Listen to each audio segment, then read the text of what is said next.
that turn that's going to go right up the coast. Where it goes in remains to be seen. Is it south of Tampa Bay, north of Tampa Bay, Cedar Key, Appalachia Bay? It doesn't really matter because it is going to, overall, it's still going to pile that water up. This is what we have here. Speaking of the bay, Key Biscayne over that way, over the other side of the causeway. This is the Miami Kite, I believe, coming off Port Miami and then blowing the water up into the downtown Miami area. And look at the waves crashing over the seawall. And look at this. Look at this in front of me. We've had some of the pavers here that have dropped down because of the force of the water. So we're seeing that happen, and we've lost about 20-25% of the decking. There's a boardwalk right on the other side of the seawall. Other than that, we haven't had a tremendous surge. I think it's up a couple of feet.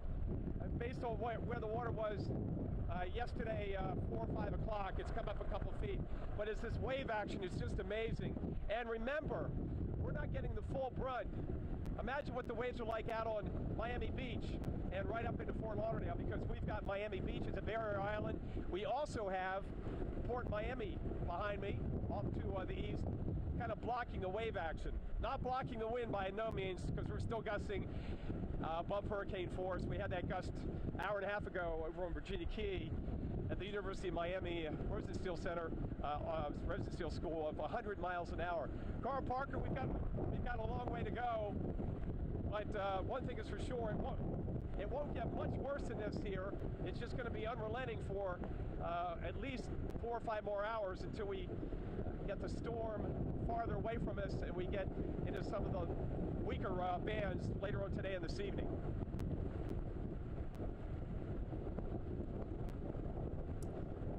All right, Mike, thank you so much. And we're watching a very large circulation right now that's having an enormous impact across the state of Florida, even though the center of the storm is now in the lower Keys, 100 miles away in Miami. We're getting those winds gusting to hurricane force, and this is looking at that area, that wind field that we talk about. You see the tropical storm force winds extending well out into the Gulf of Mexico and over even into the Bahamas at this time. And so taking this forward, we're going to watch that most dangerous part of the storm, that inner eye wall, come right up and across South Florida, moving into Fort Myers, Naples this afternoon, getting into Tampa later this evening.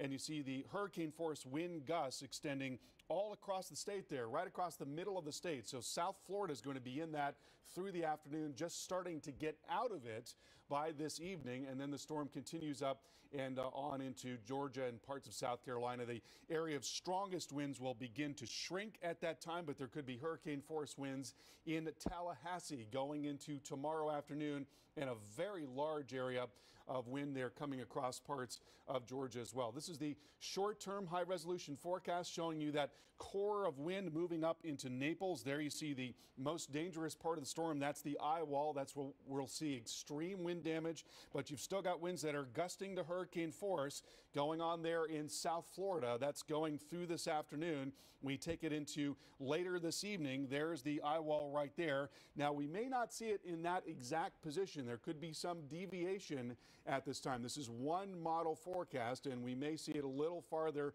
offshore, or it may be a little more on land, but it gives you a rough idea of how this is going to happen. Winds just starting to let up a little bit there in South Florida.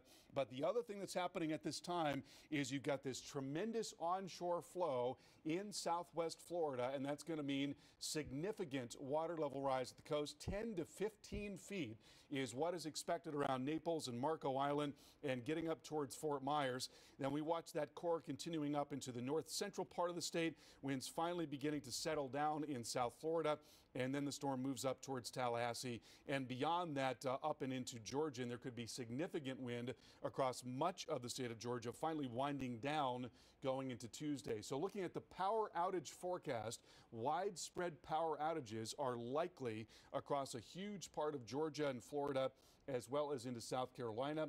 There you see the tropical storm warnings that are in effect here into those states, as tropical storm force winds are expected sustained, but winds may gust up to 70 and 80 miles per hour. And then on top of all of that, you've got this rainfall that's going to be coming all across the state here, 8 to 12 inches of heavy rainfall through the Florida peninsula reaching up into Georgia. We're looking at a large area of 5 to 8 inches of rain, which is going to mean significant flooding for many areas, especially near the creeks and streams and rivers. So in Naples, we've got the strongest winds coming in late this afternoon, 100+ mile-per-hour wind gusts, and a storm surge of up to 15 feet, again, especially on the underside of that circulation, so on the back side of the eye wall as it's coming through.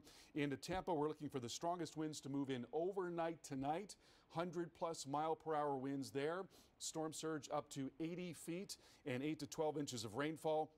In Miami, we're looking for hurricane force wind gusts going through today that's going to start to wind down tonight, a surge of up to 5 feet. And in Orlando, what we're looking for is winds gusting to hurricane force, and that is going to be tonight and going through very early on Monday morning. We're still now talking about a Category 3 storm, or excuse me, 4 storm with winds of 130 miles per hour moving towards the northwest at 8 miles per hour, and will continue off and right along the coast there through tonight and into early tomorrow. We're going to have much more coverage here on Hurricane Irma right here on the Weather Channel.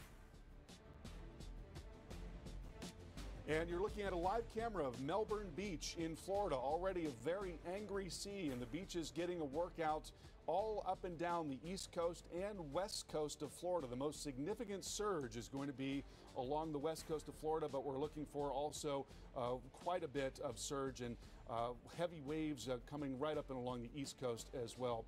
Here is a look at the wind field, and you've got a tremendous area of strong winds now well away from the center. And let's go out to Mike Seidel, who is in Miami, 100 miles away from the core of that storm, and he has been taking a beating there in downtown Miami. Mike, just unbelievable pictures from Miami. Yeah, these pictures are amazing, and considering that this is basically kind of a mid-range tropical storm, because the winds are sustained at about 50-55 miles an hour with gusts, 75 to 80, 85. So we're not getting sustained hurricane force winds. And imagine the winds being 120, 125 miles an hour gust over on the west coast. So it is going to be a more dangerous hurricane over on that side of the peninsula. But with that said, we are just getting, boy, this rain is, it's like being in an Amarillo, Texas sleet storm. It's just coming right at me, east to west, and so is the water. Look at the waves out here. Now, if you've ever been to South Florida, you probably know, obviously you've never seen anything like this. Wow, and the waves crashing up here on the boardwalk, lifting up the planks. I don't know, this is really becoming compromised over here. And now the spray blowing into some of these condominiums. But again, the surge is not remarkable by any means, based on where the water was last night here in this area of this area right off Brickell Key. But boy, the visibility is down. I cannot see the causeway, the Rickenbacker, and over there on Virginia Key where we had that wind clocked at 100 miles an hour about 90 minutes ago at the University of Miami. We were there up on the roof back on Tuesday to start our coverage, and I can't even imagine being up there right now. So what we're dealing with is the outer bands of Hurricane Irma. We're more than 100 miles from the center, but if you look on the radar, you can see some of the strongest bands are coming up through Miami-Dade County, where about half the people, at least last time I checked, were without power. So this is going to be the situation all afternoon into this evening, these winds, which will eventually shift direction. They'll go from the east to a generally west-southwest direction later on this afternoon. How about that gust? Boy, that'll take it out of you. We're going back into the Atlanta area, into the lab. Are we going over to? We're going back to Carl Parker in the lab and get the latest on what's going on as far as Carl, any tornado warnings and the situation now in the Keys. Yeah, Mike, no tornado warnings right now. An extreme wind warning, however, continues for the lower Keys, where we're looking at winds that could be of tornado force and are likely to be, as a matter of fact. We saw some degradation in the satellite presentation here, but the storm has still got some time out over the open water before it either makes landfall or comes very close to it this afternoon in southwest Florida. So we may see some additional intensification. Right now, a Category 4 storm with 130-mile-per-hour wind. There is that extreme wind warning where winds of tornado force are expected in the lower Keys. The eye wall slowly now moving away. You notice here the radar changes in the last frame there. Apparently the Key West radar not giving us images. It may be that the radar is knocked out. Hopefully that's a short-term thing, but you see this most dangerous part of the storm now just beginning to move away from the lower Keys, but you've got effects that extend well away from that center. Winds now gusting to 64 in Pompano, gusting to 71 miles per hour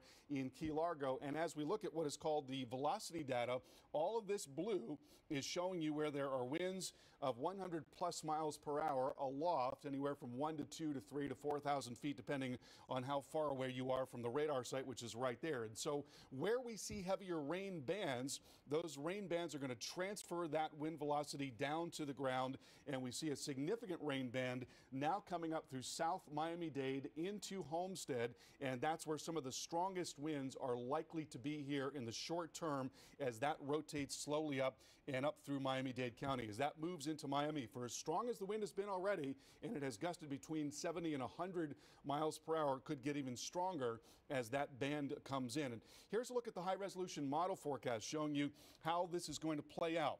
And you see that eye wall coming into southwest Florida. Now, we may see some deviation from this. This is one model interpretation. It may be a little farther offshore. The timing could be a little different in actuality, but the idea is that most dangerous part of the storm coming up into southwest Florida this afternoon. That's when we're going to see extreme wind damage along with very, very high waves and surge coming into southwest Florida. And then you've still got these hurricane force wind gusts that will continue in South Florida right through the afternoon, not really letting up until we get into tonight.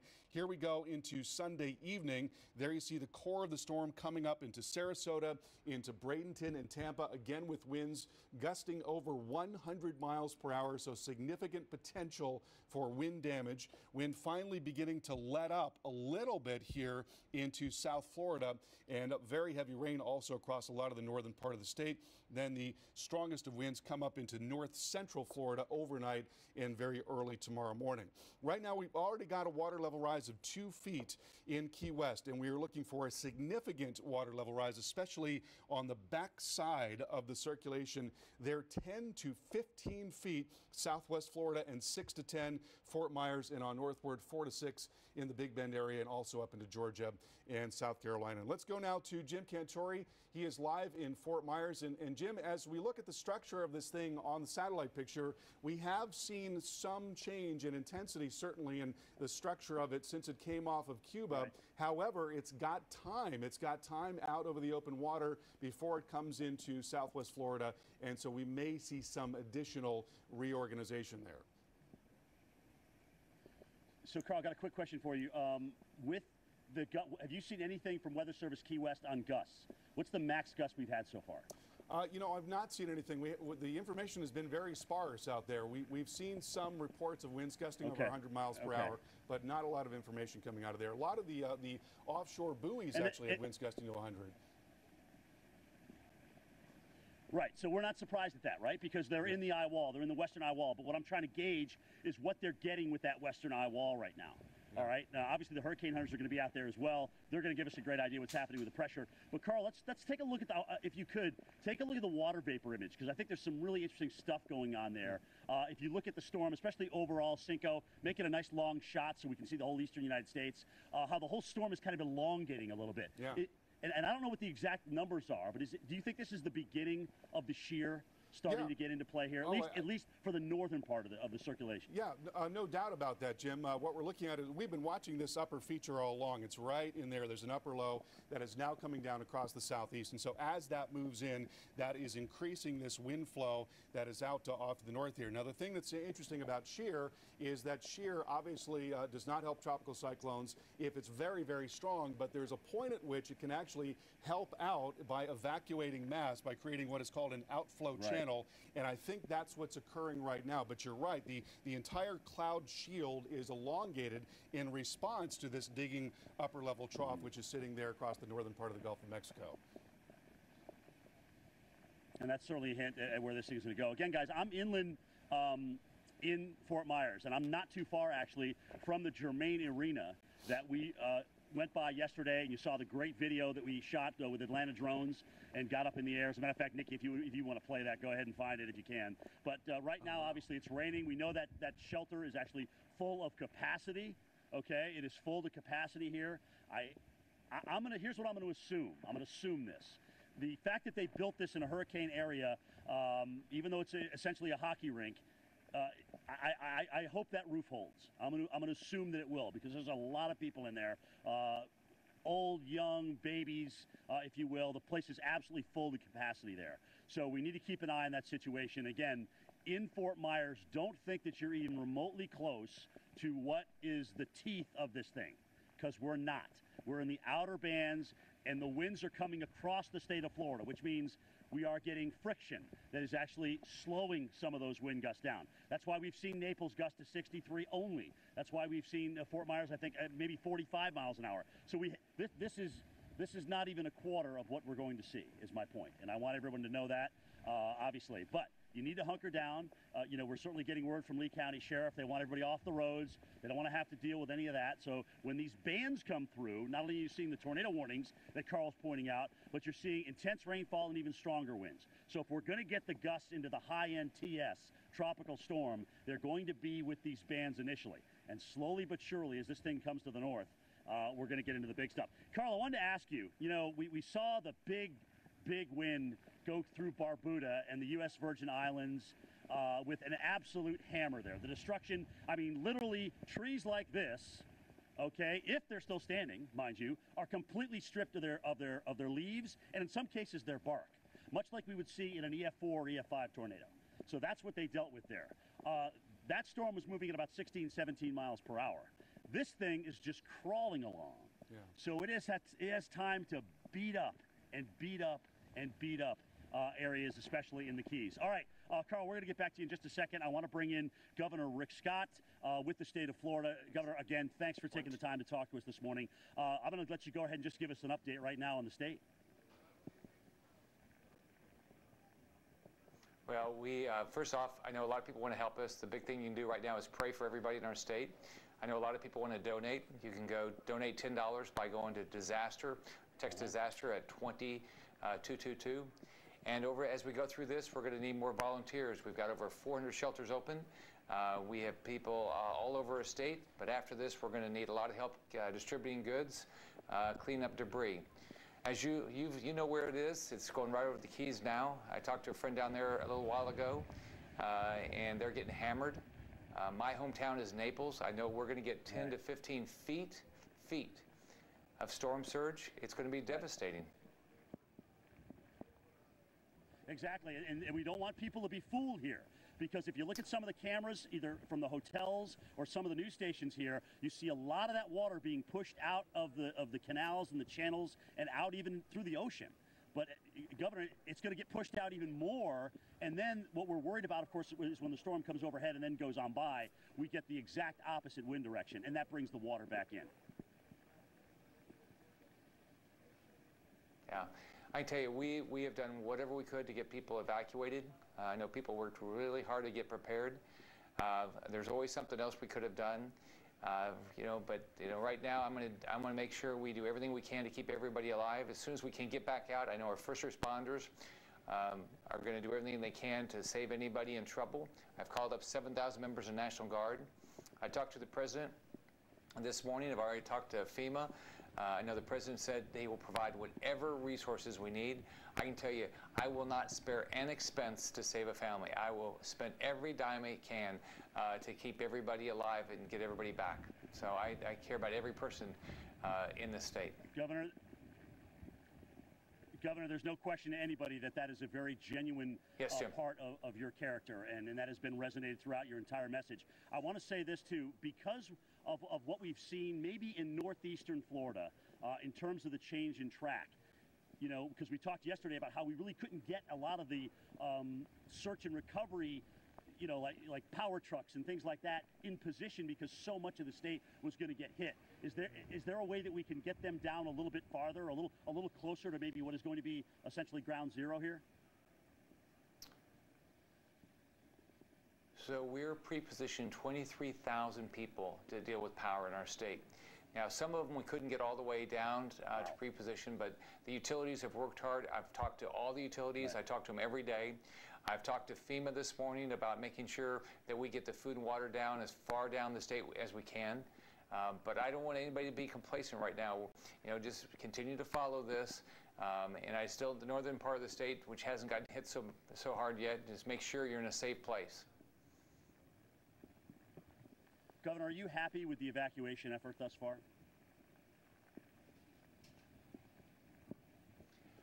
Well, you know, I looked at the traffic cameras this morning. Nobody was on the roads. I hope that means everybody got to a safe place.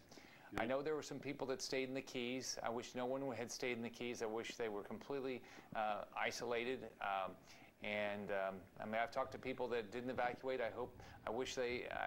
I just want I want everybody to survive this.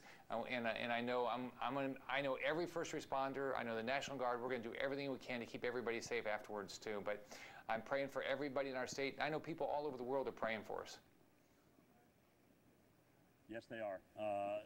Yes, they are, Governor. Governor Rick Scott, thank you very much for taking the time. And Governor, one last note to you: if there's something you need from us on the Weather Channel, please let us know. Please let us know. We will get that out as soon as you request it. All right, again, guys, hearing from the governor. Pretty pleased, obviously, with the way the evacuation's gone. Not a lot of people on the roads, which is good. For you, I'm going to tell you right now, if you're in my area, in Fort Myers and Naples, remember this is really just the beginning of this. The center is only moving at about 8 miles per hour. It's just slipped through the Keys. It is going to accelerate somewhat. But as Carl and I were discussing before we talked to the governor, there's not really a lot of chance for weakening here. If anything, there's maybe a little bit more just a hair of an upside of it strengthening. I think we've seen what this is going to be as it comes into Southwest Florida. What it depends on is how close we're going to get to that eye wall. That's what's going to cause the problems. Marco Island, you certainly could get into this next in terms of the ferocity later on this afternoon. We expect Naples to get it. We expect Fort Myers to get it. We expect Port Charlotte, Punta Gorda, up the chain. Now, granted, as we go north, it is going to lose some steam, especially if it comes on shore and it starts to interact with that wind shear that's aloft. So eventually that same thing that may be holding its own right now, it is going to eventually start to take the wind out of its sails. Excuse the pun there. All right, just down the road from me is my good friend Paul Goodlow. Paul, let's see how things are going down there. Paul, what I want to know from you is, what have you, I think I saw you on the water earlier. What have you noticed with the water? I mean, is it just generally being pushed on out to sea? It is. In fact, whoa, we're getting some of the strongest wind gusts now. The strongest we've felt is like 63, Jim. But that's a big part of what we're seeing here. Whoa. Is that wind and the combination of low tide has exposed a lot more beach. I have a local here. Mark, what's your last name? McCrane. So you're telling me that this is a really low tide. You've never seen it this low before? Never seen it this low before. Usually it comes about slightly after those rocks. But all this here, you can see it's exposed with the conch shells, everything else. So this is very unusual.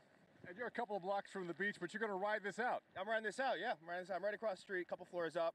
My apartment, that's my parents' place. My apartment's down there, and the landlord's solution was a little duct tape.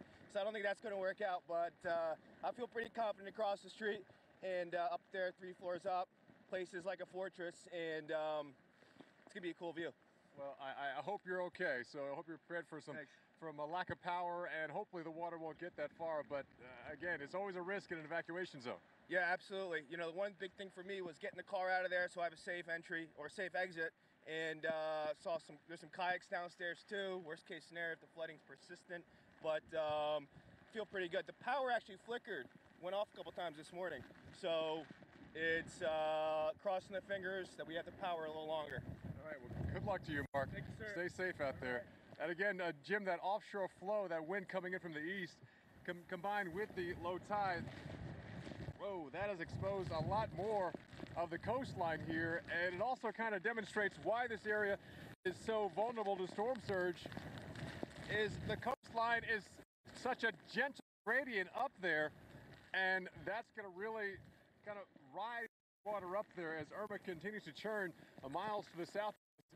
It's going to be a huge push of water, and you know, people are talking about that center of Irma. I think if Irma just comes offshore here to the Naples area, that could be worst case scenario, because then we get that stronger right front quadrant of that hurricane pushing the water and the surge onshore, both as it passes by, then on the backside as well. So it's going to be a big concern as we head on towards this afternoon and even this evening here as we wait for the approach of Hurricane Irma. And I got to say, I mean, just amazing the power of that wind, which has exposed so much more. You might see every little dot you see here on the beach. Most of those are conch shells. You know, a little traditional shell that you can put to your ear when it's empty. Those are conchs, little small conchs. Some people love to eat them across the Caribbean and even here in Florida. Beautiful tasting seafood, but they're typically underwater. But now they're exposed with a combination of, we just got past low tide, and the very strong, persistent easterly wind we'll be having now with Irma. But all this will be under maybe an extra 10, 15 feet of water as the storm surge comes this way later on this afternoon and this evening. Let's get more with the latest on Irma and the timing of that and head back to the studio with Carl Parker. Carl? Paul, very interesting trends that we're seeing on the satellite picture. Look at this live photo from Miami, and you see how angry the sea is there as it's coming up a good bit. We're seeing tremendous wave heights as well. Winds have been gusting into the 70, 80 mile per hour range. We've gotten occasional gusts as high as 100 miles per hour there in Miami. Tremendous to see that boat being tossed around like it's nothing. It looks like a fairly large sailboat, actually, and so this is the type of destruction that we're going to continue to see right through the afternoon. It's not going to change that much through the course of the day today. Winds gusting to hurricane force through the afternoon, finally beginning to let up somewhat as we go into this evening. Now, I want to show you the trends on the satellite picture. It's very interesting because as you look at the core of the storm and you notice the motion here just over the last couple of hours, you can see that it does appear to have a north and almost maybe a little east of north component right in there. There's the center. And so if that's not a wobble, if it were to continue along that path, then it would be making landfall sooner rather than later, directly affecting Everglades City, maybe moving inland. We'll see if it ends up just making more of a wobble here to the north and then coming out more towards the northwest in the longer term. But with each passing moment here, it's getting farther and farther to the right, which is going to make it a little harder for it to go way out and out to sea. So it could be that it makes it onshore sooner. You see here the forecast track from the Hurricane Center. We may be looking at a center that is more to the right in this track here as opposed to right down the middle, just based on the trends in the last few hours as it's been coming across the Keys. But we're just talking about the core of the storm. Of course, the core of the storm is where the very worst of the weather is. That's where winds are going to gust well over 100 miles per hour, but it is a very large circulation. So those hurricane force winds have already gotten into Miami in terms of gusts, winds gusting to hurricane force. That enormous area of hurricane force gusts will overspread the state essentially, maybe just bypassing some areas of South Florida. I'm going to bring this back just a little bit, but of course that's going to be a little different if it doesn't come right down the center line. If the storm is in fact more to the right here, then you can shift all of this more to the right as well, and we'll get into more of those hurricane force gusts, say from Palm Beach County and on northward. But we do expect that the hurricane force winds sustained will solidly come up there into Naples and Fort Myers, as well as into Tampa, getting into late evening. Let's go back out to Jim Cantori. He's live now in Fort Myers. And Jim, there's just no way around it. There's going to be a tremendous hit from this storm in terms of both wind and surge there in Southwest Florida where you are.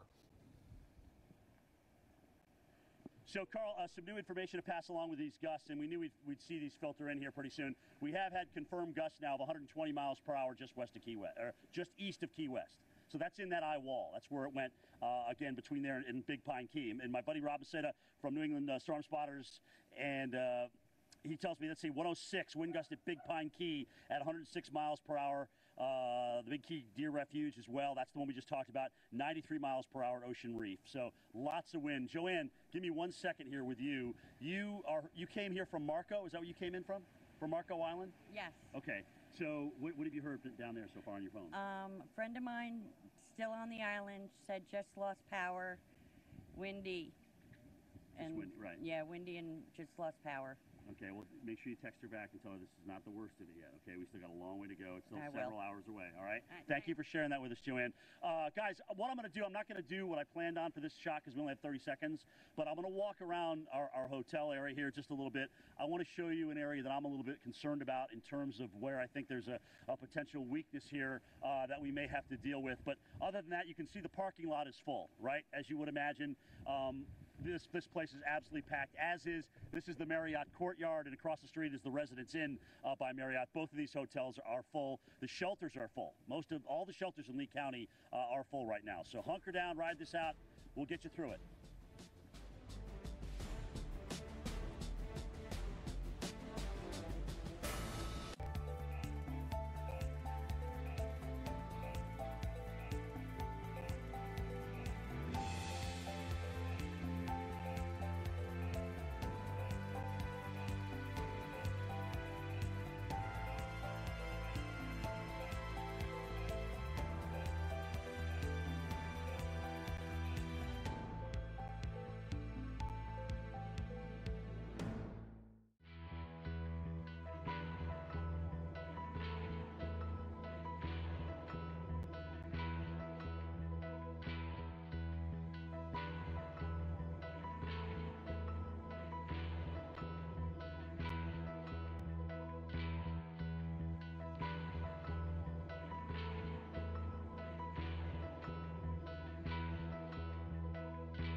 Welcome back to our continuing coverage of a very large, very powerful Hurricane Irma, now a Category 4, 130-mile-per-hour wind. There you see the effects in Miami. Tremendous wave action, storm surge now coming in. Winds have gusted as high as 100 miles per hour.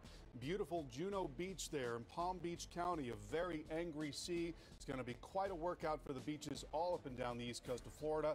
Lauderdale by the sea, we see something similar, and even up into Melbourne. That gives you an idea of just how large this circulation is. Now, I want to show you the radar picture and show you the trends in the last couple of hours. And hurricanes are notorious for wobbling, which is to say they appear to change direction, but they're not actually changing direction. However, that having been said, what looks like is happening here is we've got a definitive northward track. Now, it's going to have to, at some point, take a left if it's going to remain more offshore, going up and along the coast of southwest Florida. It's going to have to take a little bit of a left turn. If that doesn't happen soon,